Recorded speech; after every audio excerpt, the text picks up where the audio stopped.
Hey guys, Tommy Carrigan with Tommy Untamed. We've got a great show coming up. Thank you for watching.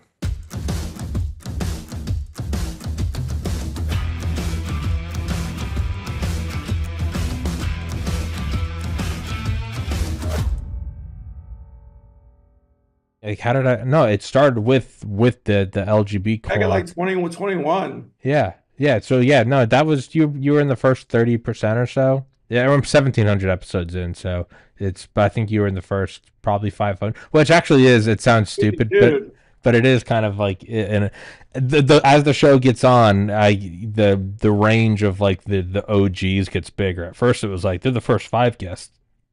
Now I'm like, you got in under episode 400. To me, that's like inner circle. But for everybody listening, go to Oh, the description. Carlos, bro. Carlos made the connect. Yeah, oh yeah, he did. For everybody listening, go to the description. Please go follow him on Instagram. Please go follow him on Twitter.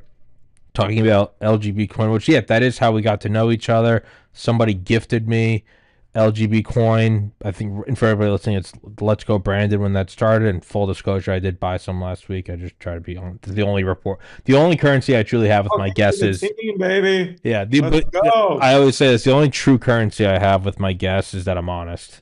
That's really all I have. I don't have the numbers. I don't have the sponsors, so I just try to be honest. So, but could you kind of explain what, or for real quick, could you tell people like who you are, because you're not just some random dude. I mean, you have quite an accomplishment early on in your legal career. Yeah, so I'm kind of a jack of all trades, computer programmer, started a hedge fund on my credit cards in the financial crisis, got that right. Also have a law degree, couple years after the financial crisis. The world's biggest commodity broker went bankrupt because this guy, John Corzine, who's former CEO of Goldman Sachs, governor and senator from New Jersey, one of Obama and Hillary's biggest donors. He decided, hey, I'm going to bet all the firm's capital on one trade, lever it up 30 to 1 in the UK, hide it from the credit rating agencies. And then, oh, when people find out and our credit gets downgraded, I'm going to raid my customers' segregated trust accounts and use their money, meet the margin call of my own trading, right? So he did that. It went bankrupt Halloween 2011. My litigation experience at that point was an $8,000 collection case for my golf pro. Never took a class in bankruptcy. But I had two customers who had managed accounts there. I'm like, bros, I'm gonna do what I can to help out. So I filed one motion on their behalf. A couple days later, I'm on the front page of the New York Times business section in a black trench coat looking scary, actually in front of Trump Tower. You can't quite see it. Trump, it's like I'm here, and Trump Tower is like kind of here, like out of frame. But anyway, that triggered like 1,000 phone calls a day to the point where my little sister was hearing phone calls in her sleep, Jeez. literally. Like it was insane. And basically, me, her, and this guy, John Rowe, who is the son of a congressman, we took on like JP Morgan, the trustee from Lehman Brothers, Obama's attorney general, Clinton's FBI director. They spent like 2.4 billion in fees. We raised 167,000 in donations.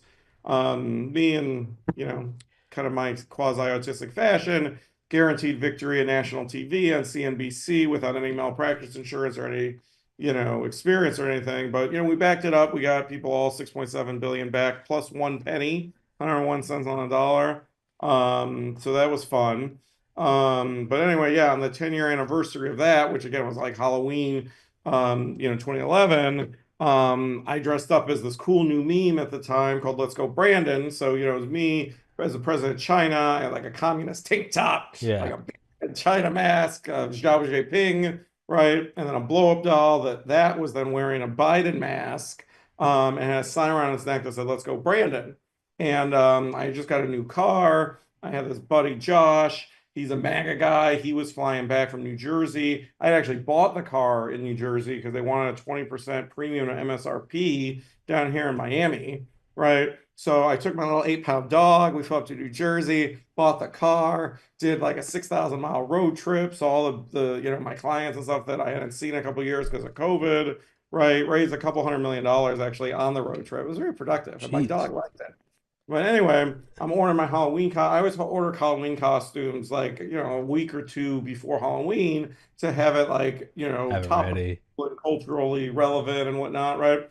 So I'm ordering this in like some random hotel. The stuff comes in It was like the Wednesday before Halloween. My bro's flying in. He's like, bro, I want to see the car, right? So I go to the airport to pick him up. I dress up as this Let's Go Brandon thing, and he walks out. He's like videotaping, right? And as he's videotaping, I'm just fake banging the blow up doll over the hood of my car. Yeah, trying to over the U.S. Of course. Yeah, right. So anyway, he takes a video of that. He posts it on Instagram. I regram it. Then this girl who I hadn't met at the time, Alex Giuliani, sees this and she's like, "That should be a coin." And I'm like, "LGB coin. I love it." I tell our crypto PM. He tells a buddy. The buddy makes it. It goes viral in like a week. So it went up to like $400 million in a week. Just straight joke, meme Dude, coin, yeah. whatever. And then we're like, okay, shit, this is like a real thing now. So it's like, how do we use it to help? So, we really were outspoken advocating against vax mandates, COVID lockdowns, social media deplatforming of people like President Trump, like Dr. Robert Malone, right? And, we're donating a lot to conservative charities. So like Turning Point, Hmm. Institute. I volunteer with these vets with disabilities called Aquanauts. They get adaptive dive therapy. So we're like, okay, this, we got this blessing. How do we pay it forward a little bit, right? So then, a couple weeks in, one of my buddies owns a sports team, and he's like, bro, I talked to my lawyers. They're like, since Brandon was present at the time the coin or the phrase was conceived, you got to go get his name, image, and likeness rights, Yeah. right? Or else they could just cease and Yeah. desist it Yeah. down to zero, and then everyone's hosed, right? So we go do that, and we meet Brandon. Brandon's a great guy, right? He had like lost all his sponsorships because of this, and it was the happiest day of his life, like winning at Talladega. And then he gets associated with the phrase, which really triggered the left, right? Because it's the crowd's chanting Joe Biden. Then the reporter says, Let's "Oh, go, all Brandon. saying let's go, Brandon, isn't that great?" So to me, and look, guys like Governor DeSantis, who's Harvard law guy, very sharp guy. It's like, look, the phrase isn't about saying "fuck Joe Biden," right? Like it's not a Neanderthal thing, but it's a great double entendre because it shows that the media was gaslighting us, and they were gaslighting us so many things, right? Like the COVID jab, It's safe and effective. It's working the 6 foot social distancing, yeah. the all that's It's just it's a, stuff, it's a right? perfect encapsulation of the whole just lying through their teeth to your face, telling you not to trust your ears. Yeah, and look, I'm a weirdo. I like fighting like big, powerful people for free, right? So, I like lean into this, whole advocacy stuff and like what we could do for charity and, donate a lot to like President Trump's charity out of that, a bunch of different political candidates, like host fundraisers for them, was really aggressive going into the midterms there. And then anyway, we did the deal with Brandon's team. They got a huge swath of coin for that, right? And then, they submitted to NASCAR. NASCAR approved it in writing. They had a bunch of cars painted with the logo. It was pretty beautiful. Like the Yeah. logo was on the hood, you got stars and stripes on the side. It's a beautiful car, right? So anyway, the team sends out a press release. Point goes over 571 million. Then NASCAR starts getting heat from the left, their television sponsors, whoever, right? And then they decide, they literally say, right, we've got to create some distance here. Okay, so then they start this malicious libel campaign against us. They go to the media. They basically imply that we made it all up because rather than saying, hey, we approved this in writing, they're like, this was never approved. We told them it would never be approved, which just isn't true, right? And there's even an email where USA Today calls them or emails them, and they're like, hey, USA Today just hit us up. What do you want to do? And they say, quote, add them to the libel list and then go and libel us to USA Today, right? And so, Coin lost 380 million in one day. Um, then one of the team owners breached his contract that had selling restrictions in it, created this fork called Let's Go. Just started selling the shit out of it while I was having dinner with Peter Thiel, Donald Trump Jr., Kimberly Guilfoyle, at Peter's house, right? Working to get the coin righted after NASCAR cost us 380 million in damages in one day, right? And then we were going to sue them. We wind up settling with them. So Let's Go became the operative coin, still is the operative coin. Then, Jorge Masvidal joined the project, Trump Jr., Trump Sr. I introduced Sr. at American Freedom Tour in front of 10,000 people. This was actually his first crypto. So this was back in like March of 2022. So like almost 3 years before Trump coin was a thing, right? So, we were very instrumental in educating conservatives and the administration of, the power of crypto. And you've had a lot of meme coins out there, and most of them are just jokes. And while this started as a joke, I think, we really did some meaningful, legit advocacy. I mean, people have told me that, we stopped them from getting COVID jabs, stuff like that. So, who knows? We might have even saved lives with this project. But anyway, right after Trump comes on board, I get frivolously sued. These guys, they file two illegal shotgun pleadings. The guy who sued me, literally in writing, has said this is all NASCAR's fault. James is an American hero, bringing the conservative movement in the 21st century, trying to book me on other podcasts. Not as cool as this one, right? But, totally frivolous lawsuit. They sue like Candace Owens and Yeah. David Harris Jr. and Fleckas and all these Republican influencers who had bought into the coin, right? It's not like we were like paying them or anything. They just believed what we were doing, and really caused 3 years of carnage for 11,000 coin holders who already got screwed by NASCAR, then get screwed by this frivolous lawsuit, right? And then the SEC piggybacks on the frivolous lawsuit. They subpoena me, Candace, yada yada yada. So I sue them, and at the time, Gary Gensler, who crypto people will know, is a total scumbag, right? And he actually had been my nemesis back to those MF Global days because he was chairman of the CFTC. John Corzine, the guy who caused that bankruptcy, was his mentor at Goldman Sachs. They actually worked on the Hillary campaign together, right? And so Gensler is like the Incestuous. swampiest of all swamp creatures. Like in MF Global, he recused the entire CFTC from the bankruptcy, even though they were the prudential regulator over the case, handed over a securities insurance company, which made it way slower. And that's why I really had to get involved. I did all for free, right? Like thousands of hours for free, 6.7 billion recovered, going against Gensler. And then Gensler was later found by the inspector general that he was communicating with Corzine on his personal email to evade federal record retention, right? So this is the guy now subpoenaing me. So I sue him. Now, then we sue NASCAR, right? So 3 lawsuits over this. So now, the frivolous class action,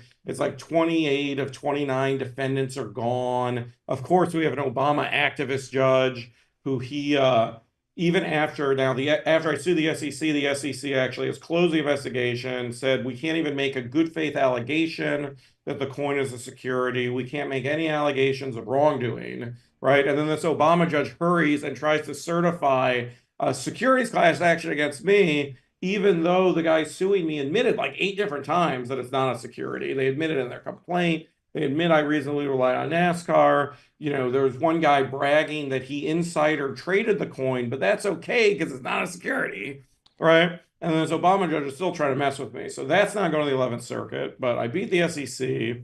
Now, NASCAR, we won all 4 counts on the motion to dismiss. As of now, trial is set June 2nd. That might slip into the fall. Unfortunately, we actually just lost our motion to add punitive damages for actual malice. That is appealable, so we are immediately appealing that. It's in Florida State Court, so it's, I think, the 3rd Circuit of Florida. So hopefully we get that back. Our trial counsel actually just beat CNN in the first ever actual malice verdict against a major national news network. CNN maliciously defamed a Navy veteran. So, they won a trial, won punitives, and then CNN settled before the punitive number was awarded, right? So, we think it's a pretty big number. Yeah. So, look, I'm a stubborn bastard. I did MF Global over 2 years for free. I did another bankruptcy called PFG for free, helped get 300 million back.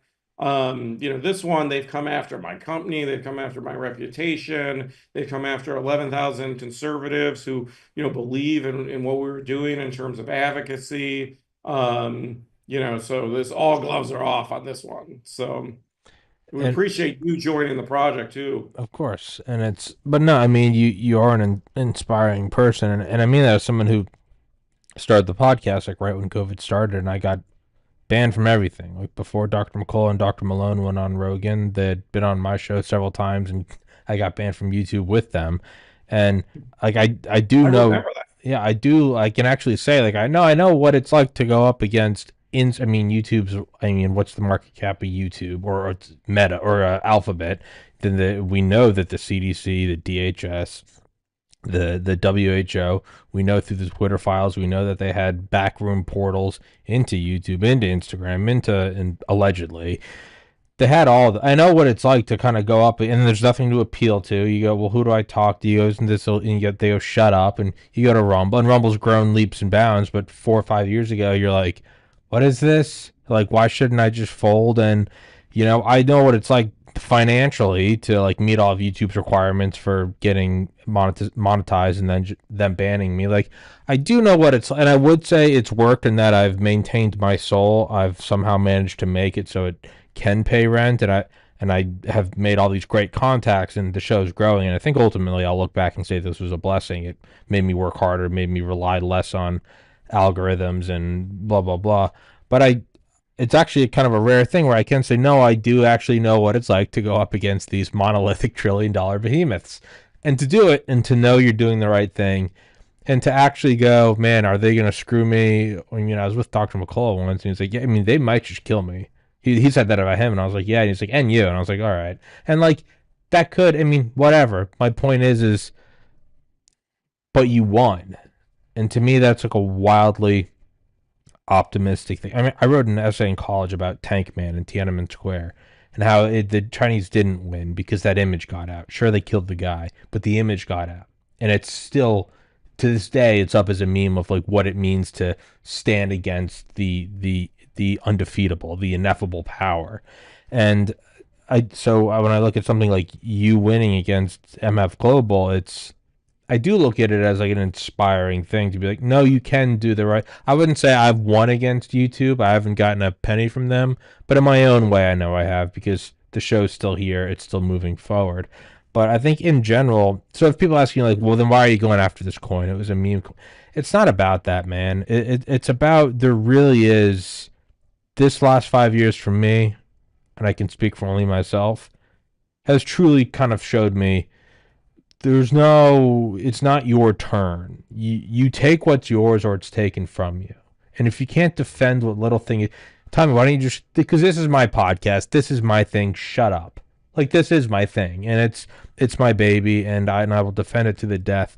And you do have to do that because we also see, like you said about the Let's Go Brandon, like you can see what it manifests as to where you can hear it. You can. Hey, people are going to jail over memes now. That's what I mean. Is it That's the doesn't thing, stop. if you let people get away with defaming you, It does with not stop. destroying, 380 million in value for their own fans in one day, 500 million in 3 weeks.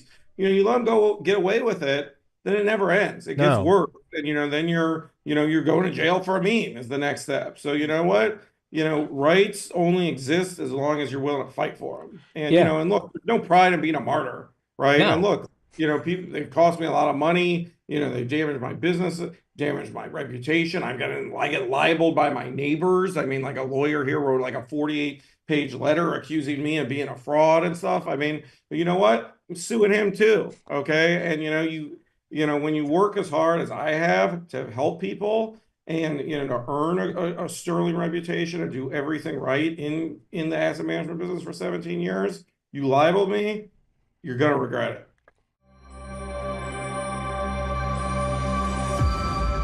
Heaven's Harvest Prepper Food. 72 servings per pail, 25 years shelf life. I've had the owner Clayton on the show before. He's a God-fearing, America-loving patriot. Get one of these, get a couple of them, throw them in your basement. It's good to have it, not need it, than to need it and not have it. If you don't want to do that, you can get their seeds. You can plant your own garden, so you don't even have to keep buying them. You can just get the goods and start your own, or you can even get freeze-dried fruits and vegetables like bananas, apples, strawberries, and raspberries. They support the show. It's an honest product. It's a good safety measure to have, and they keep my show free for you. So I'd implore you guys to please go to heavensharvest.com, use the link in the description, promo code TPC. Axios Fitness Coaching is a premium resource for holistic strength and conditioning services. Axios is best known for the Training Club, capital T, capital C, an exclusive community that prioritizes accountability, technique, diet, and nutrition. Everything you need to do to take action against the decay of the modern world. Whether you're looking to improve your physique, build strength, or just take care of your health and fitness, Axios will provide you with a solution that is effective and simple to execute.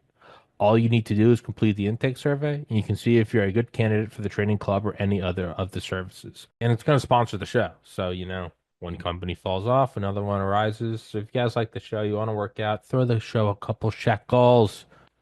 Go take the survey. Thank you so much, guys. Higher ultraviolet exposure is associated with lower mortality. The United Kingdom is a high latitude and low sunlight country. Researchers there collected data on over 360,000 participants in a study of UV exposure via solarium use. When compared with non-users, solarium users had 15% risk lowered of all-cause mortality, 23% lower risk of cardiovascular mortality, 14% lower risk of cancer mortality, and a 12% lower risk of non-cardiovascular, non-cancer mortality. In other words, all other causes. Quoting the researchers, our study adds to the growing evidence that the benefits of UV exposure outweigh the risks in low sunlight environments. A link to the original publication is available in the box below the video. Get some UV light this winter. Immerse yourself in the tranquility of the blue. Visit a Blue Room soon.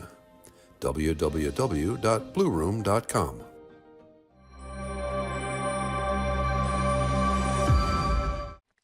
And it is because if you don't stop, I mean, it really is. I mean, it's Soviet-esque. I know that's a tired analogy, but it really, if you have a good TV, you can see their mouths, you can hear them. Fuck Joe, but same thing. I'm from New England, and my dad always laughs that wherever the Red Sox are, even if it's not the Red Sox, even if it's the Patriots, you'll still hear like Yankees suck or fuck the Yankees, and the announcers are always like they're yelling something we don't know what, and the whole thing is everyone knows what it is, but you can't say it on national TV. But my point is it is perfectly encapsulated that they're saying Joe Biden, and they're telling So you let me to your say this, face. right? So DeSantis, right after all this happened with NASCAR, DeSantis had the ball, and we didn't donate to him or anything, right? I never met DeSantis at that point. I did later on, right? But he went up, he did an interview. He's like, look, I don't have a problem with LGB coin. What NASCAR did is wrong, right? They were gaslighting everybody. And you know what? When Trump was in office before then, they said whatever they want. And he's like, but that was fine, right? That's freedom of speech. You could say Trump. And that's a constitutionally Yes, protected speech. But you know what? They don't like it when the shoe's on the other foot. And Biden deserved it too. Okay. And all of this soulless dystopian globalist policies and lockdowns and censorship, and all the shit that at least for now we've stopped because we didn't let Kamala cheat again, right? And steal a second election, right? Like it's really important to fight that stuff. and it again, it's like you have to. There, you said it correctly. There is no pride in being a martyr. There's like nothing cool about it. Like it's not. I mean, if it happens, it happens. But you're also like, at the same time, I don't care. There are easier ways to, put your name, whatever. Go do something good in the community. It's not about that. It's about hitting back when. And for me, I was never able to take down some giant corporation like this. But you know, being friends with Dr. Malone or Dr. McCullough and being able to have this guy on. Holder. What? Malone's a holder. Yeah, Malone's awesome. Yeah, yeah, okay, yeah. But like to be able to have him on and be like, okay, and like I remember the first time I did a show, I was like, I know I'm on Rumble. I know I'm like a pro Trump guy. You don't have to like me, but I was like, this is the guy that holds the mRNA patents. Like, you have the floor, sir. Like, what is going on? And when you have them telling you everything, and then you have companies saying that's misinformation, in your heart of hearts it's wrong. And you have to do something because then you're lying to yourself. Then you're lying to yourself. And again, I didn't have an awesome victory like you did, but there's a lot too. The reason I keep harping on it is it's not a coin. It's not, well, why didn't you just stop doing COVID episodes? It's not that, man. If you do not stop, the water keeps rising. If you're not emptying it out, it keeps rising. The mold is growing. The cancer is spreading. You have to kill it. You have to kill it in its tracks because it will take you over. Yeah, and listen, here's the thing too, right? Like give yourself a little more credit. because you have like dangerous people on, right? And that helps, right? It's something MF Global, like, the media hadn't been totally corrupted back then, right? I had like Fortune calling me the boy wonder, and CNBC, I'm the white knight, and Forbes published me declaring war on JP Morgan, and the New York Times is actually what started it all. So, publications, back in 2011 were crucial to that victory, right? And people give me credit, but they don't give credit to like my little sister who learned to be a paralegal, on the fly at 23, or John Rowe, who like put his brokerage business on hold, to do legal research and write briefs and get us meeting with congressmen. And they don't give credit to the reporters like Rick Santelli, who had me on every week, despite JP Morgan calling him and saying, we're going to pull all our advertising nationwide if you have that on again, right? So now that media is all corrupt, guys like you who are struggling to pay the bills, still doing it every day and giving people like me and Malone voices. It's actually more important than ever. So Thank you. I appreciate that. even if you might not get like the headline credit, you do deserve credit. Thank you, sir. Yeah, no, it's you do have. I mean, it's you have to the dog's growling at like the baby. You gotta like, hey, you gotta boop it on the no. Hey, don't do that. You don't do that. Stop it, because something much worse is gonna come if you don't do that. And so, I mean, and there also has to kind of be there is something to taking them down a notch. If you don't ever hit back, they remain this monolith. Well, bullies aren't used to getting punched in the mouth, right? Like the SEC went with a lot of crypto companies, sued them all and stuff. They weren't thinking little old me was going to sue them first, right? And they weren't ready for it. They lied in a sworn affidavit, right? I mean, like, they try to fuck with me, but, it's not really a good idea. So realistically, in what's coming in I guess the coming weeks and months, I don't know what you can speculate on what's going to come of this coin, and then secondary effects. What effects does that have on somebody's like, I don't know what this coin is, I don't give a fuck, I'm never going to buy it. What effect is it? So first, what's going to happen with this case, and then secondary effects. How does this affect, I don't know, the crypto landscape at large? Yeah, I mean, so look, we're different. There's like 13,000 meme coins or something. Or actually, I'm sorry, 30,000 meme coins out there. Most of them are just jokes. There's really no substance, right? But we're a true advocacy project. It wasn't just a joke, right? I mean, 3 lawsuits at once for 3 years. I've got about 2.5 million in out of pockets and time into this. I'm very committed to it. And look, it was Trump's first coin. Trump Jr. Was on board, and they kind of left us hanging a little bit after all the lawsuits started filing. But we have real people who bought in and did a lot of advocacy, and they took a lot of heat. Guys like DC Drano and David Harris Jr. and stuff. I mean, all those guys put their money where their mouth is, and a lot of their followers came in and they got by NASCAR. What NASCAR did was illegal. Okay, so we're taking it to them. So, right now we've won the motion of dismissal on all 4 counts. It's in state court. So, the order of operations is a little, more fluid than in federal court, right? But right now there's like 5 limited summary judgment motions brief, like 2 by us, 3 by them.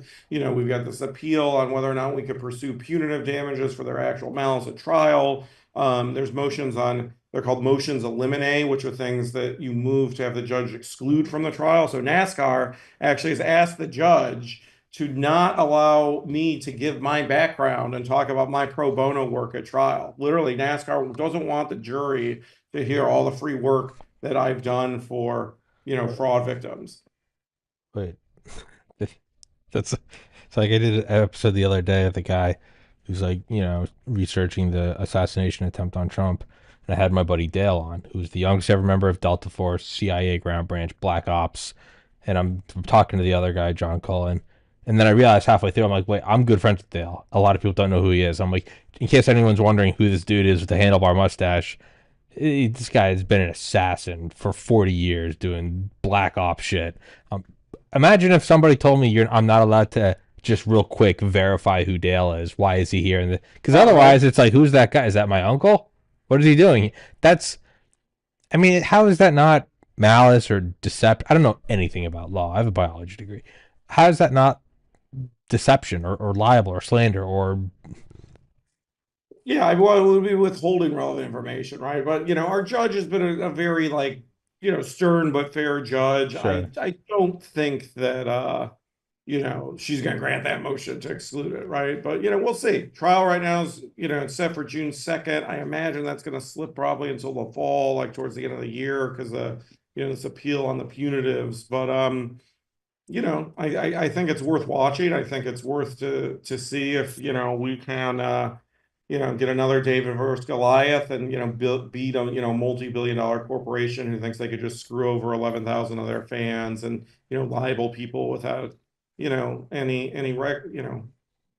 consequence. And I think we've got very good chances. And then the Let's Go Brandon Foundation, which owns a sizable portion of the first coin, right? Anything that we recover in damages, that's just going to go buy Let's Go back on the market, right? Because you got a lot of people who are still engaged in the project. They like our advocacy, they like our charity. So even though we've lost a lot of kind of our influencers out there in media because they libeled us, and people are kind of like, oh, I don't want to get in the middle of that fray. There are conservatives who continue to support the project, and I think if we beat NASCAR, that they will benefit from the foundation's buyback.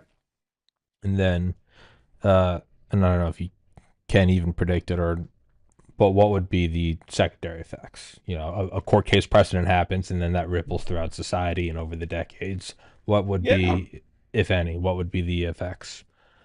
Well, so I don't think there's any like groundbreaking legal precedent. I Sure. do from a cultural standpoint, like a meme coin going and beating a major sports league is a huge precedent, just like it was a huge precedent for our trial counsel to go beat CNN. They got the first ever actual malice verdict against a major national news network, and things like that. When people are writing 100 million plus checks, for malicious conduct, maybe they think harder about it the second time. I mean, that's why punitive damages exist, right? So it's, look, we had the 380 million in direct damage in one day, 500 million in 3 weeks. But, if you get punitives and it's a multiple of that, then, you're really going to think hard the next time before you decide to go, libel someone.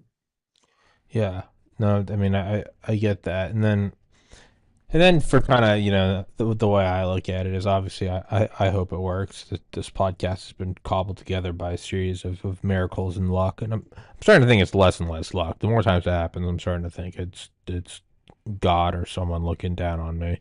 But I Yeah, a do lot know. of it's just controlling your own destiny. Like if you look at like Hormozy, who's like one of my favorite influencers, he says, a lot of times success is just doing the same thing over and over and over, past the point, being bored of it. But it's like you put the ball and play enough, you're gonna hit a home run eventually.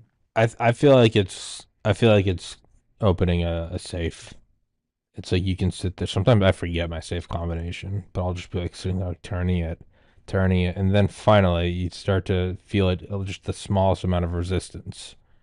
If you're not turning it, it doesn't. You'll never hit that resistance. Now you can turn. Now, granted, this is a 5 second endeavor, but just stretch that out over 5 years or 50 years. If you're not trying, if you're not clicking the revolver, you're never actually going to hit the round when it does happen.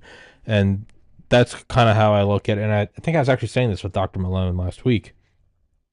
For me personally, if I know I tried to do the right thing and things that I legitimately, not random shit, stupid political mudslinging, I mean, having on doctors who are saying, don't get this shot, do not give it to babies, or they're going to have heart attacks when they shouldn't have a heart attack until they're 70. Something as pure as that. Don't give this drug to a baby because its heart's going to explode. You can't be more comic book villain than that. Knowing I had them That, on, and that's a virus that the federal government funded, gain well, and function. created, yeah, and released, and yeah, Right? yeah, yeah, yeah. Just be clear there. Yeah, that, regardless of what it is, for something like that, where I'm like, this is so clear cut that I have to do it. My point is even though it crushed me financially and it destroyed, I run a media business and I'm banned from iTunes and YouTube. That's stupidity squared. But there's a piece, and this is what I was saying with Dr. Malone, and he said he has the same thing. He can just lay down by himself, alone with his thoughts, not want to run away from your own thoughts. Whenever you've done something wrong, you know when you've done something wrong, or you're a kid, you know you were wrong, it just sits with you and it eats at you. I don't have that. And I know I've done the right thing. And people could say, well, how does that affect my bank account? Not well, but for whatever it's worth and wherever this does go, there's a peace, there's a clarity of conscience that I mean, I suppose you can get with a lot of alcohol and Xanax, but that goes away, and you eventually, come back to. So, not that you need, my spiritual lecturing, but that's what I would say is just keep doing the right thing. There's an interior peace that can't be mimicked and can't be bought, and I think ultimately that's all we do have. So, I don't really know where I'm going with that, but James, as I told you, I'm probably gonna shit my brains out. So, we're gonna wrap this up. I don't know if we need that on the record, but I think you could just say you need to take a break. I think it's time to go. Nah, I'm honest. I've lost 40, almost 40 pounds in 6 months through nothing but like chicken, and it has effects. So, but dude, as always, thank you for coming on. Thank you for what you're doing, and thank you for being an optimistic figure for people who probably like me at times want a black pill because it's easy. It's good to see an inspiring figure and go, God damn, all right, no, it can be done. So I legitimately mean that. I think you're a good person, and I think you do great stuff, and I respect the hell out of it. Back at you, bud. I appreciate it. You. Always great to talk. Now go take care of your business. Yeah, I will. All right, brother. Thank you so much for your time, guys. Thank you for watching. Take care, everybody. God bless. Peace.